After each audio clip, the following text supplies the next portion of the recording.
আজি কেবিনেটে এটা বিশেষ সিদ্ধান্ত গ্ৰহণ কৰে সেইটো হল ইণ্টাৰ ৰিলিজিয়ন ল্যান্ড ট্ৰান্সফাৰ এই অনুসৰি প্ৰথম যেতিয়া এছডিসি তাত প্ৰস্তাৱটো আহিব যে মই মাটিখিনি বিক্ৰী কৰিব খোজো যদি স্বধৰ্মৰ হয় ক'বলগীয়া একো নাই যদি ধৰ্ম বেলেগ হয় হিন্দুৱে মুছলমানক কৰক বা মুছলমানে হিন্দুক কৰক যি যদি ইণ্টাৰ ৰিলিজিয়ন হয় তেতিয়াহলে প্ৰস্তাৱটো মাটিডোখৰ সত্য হয় নে নহয় মাটিৰ মালিক হয় নে নহয় যিখিনি সাধাৰণ পৰীক্ষা সকলো মাটিৰ ল্যান্ড ট্ৰান্সফাৰ হলে কৰে তাক কৰাৰ পিছত প্ৰস্তাৱটো ডিসি অফিচলৈকে প্ৰেৰণ কৰিব ডিসিয়ে প্ৰস্তাৱটো লগে লগে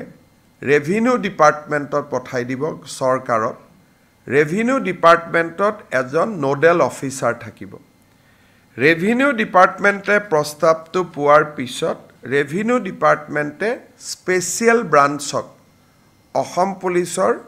স্পেচিয়েল ব্ৰাঞ্চলৈকে প্ৰস্তাৱটো প্ৰেৰণ কৰিব স্পেচিয়েল ব্ৰাঞ্চে চাৰিটা বিষয় চাব যে ই ফ্ৰডুলেন্ট নেকি বা